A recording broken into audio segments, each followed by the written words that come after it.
ഇന്ത്യക്കെതിരായ Lord's ടെസ്റ്റിലെ വിജയത്തിന് പിന്നാലെ 4ാം ടെസ്റ്റിനുള്ള ടീമിനെ പ്രഖ്യാപിച്ച ഇംഗ്ലണ്ട്. വിരലിന് പരിക്കേറ്റ സ്പിന്നർ ഷോയിബ് ബാഷിർ 4ാം ടെസ്റ്റിൽ കളിക്കില്ല. വിക്കറ്റ് കീപ്പർ ഋഷഭ് പന്തിന്റെ പരിക്ക് ഗുരുതരമല്ലെന്നതാണ് ഇന്ത്യൻ ക്യാമ്പിന് ആശ്വാസമാകുന്നത്. രുചീഷ് വി രവീന്ദ്രനാണ് സ്പോർട്സ് ഡെസ്കിൽ നിന്നും ചേരുന്നത്. ലോർഡ്സ് ടെസ്റ്റിൽ ഇംഗ്ലണ്ടിനെ ഓരോ നിമിഷവും വിറപ്പിക്കാനായി ഇന്ത്യക്ക്. പക്ഷേ അവസാന നിമിഷം വിജയം കൈവിട്ട നിരാശ.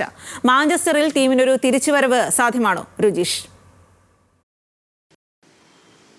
തീർച്ചയായും സ്വാതി, ഒരു തിരിച്ചുവരവ് തന്നെയാണ് ഇന്ത്യൻ ടീം ലക്ഷ്യമിടുന്നത്. ഇന്ത്യൻ ആരാധകർ അത് തന്നെയാണ് സ്വപ്നം കാണുന്നത്. പ്രത്യേകിച്ച് ഇന്ത്യക്കൊരു തിരിച്ചുപോക്ക് ഇനി സാധ്യമല്ല. കാരണം 2-1 നിലവിൽ പരമ്പരയിൽ പിന്നിലാണ് ഇന്ത്യ. ഇനിയുള്ള 2 മത്സരങ്ങളിൽ ജയിച്ച് പരമ്പര സ്വന്തമാക്കുക തന്നെയാണ് ഇന്ത്യൻ ടീമിൻ്റെ ലക്ഷ്യം. പ്രത്യേകിച്ച് ലോർഡ്സിലെ പരാജയമാണ് ഇന്ത്യൻ ടീമിന് വലിയ തിരിച്ചടിയായത്. കാരണം തുടക്കം മുതൽ തന്നെ മുൻതൂക്കം ഉണ്ടായിരുന്നത് ഇന്ത്യക്ക് തന്നെയാണ്. പ്രത്യേകിച്ച് KL രാഹുൽ സെഞ്ചുറി നേടിയ, ജസ്പ്രീത് ബുംറ 5 വിക്കറ്റ് നേടിയ ഒരു മത്സരം.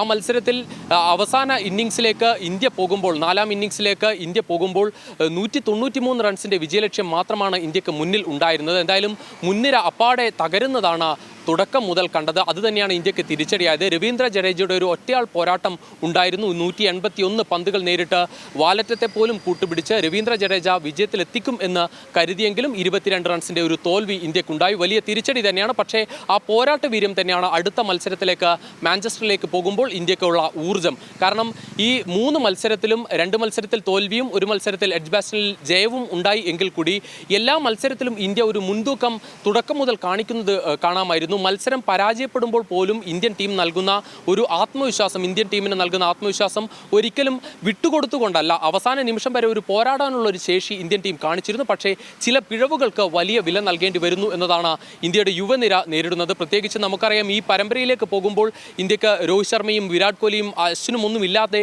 ഒരു പരമ്പരയിലേക്ക് പോകുന്നു എന്നത് ആണ് ഇന്ത്യയെ വലിയ ആശങ്കയിലേക്ക് ആണ് കൊണ്ടെത്തിച്ചത് എങ്കിൽ കൂടി. പക്ഷേ അത് അല്ല ഇന്ത്യൻ ടീമിൻ്റെ ശക്തി എന്ന് തെളിയിക്കുന്നതാണ് നമ്മൾ ഈ ദിവസങ്ങളിലെല്ലാം കണ്ടത്. എന്തായാലും മാഞ്ചസ്റ്ററിലേക്ക് പോകുമ്പോൾ ഒരു വിജയത്തോടെ ഇന്ത്യ തിരിച്ചു വരും എന്ന് തന്നെയാണ് ഇന്ത്യൻ ടീം സ്വപ്നം കാണുന്നത്. പ്രത്യേകിച്ച് ഇന്ത്യക്കെതിരായ ടീമിനെ ഇംഗ്ലണ്ട് പ്രഖ്യാപിച്ചിട്ടുണ്ട്. എന്തായാലും ഷോയിബ് ബാഷിറിന് പകരം ലിയാം ഡോവ്സൺ ഇംഗ്ലണ്ടിനായി ഇറങ്ങും. എന്തായാലും ഋഷഭ് പന്ത് കളിക്കും എന്ന് തന്നെയാണ് അവസാന നിമിഷം നമുക്ക് മനസ്സിലാകുന്നത്. സ്വാതി.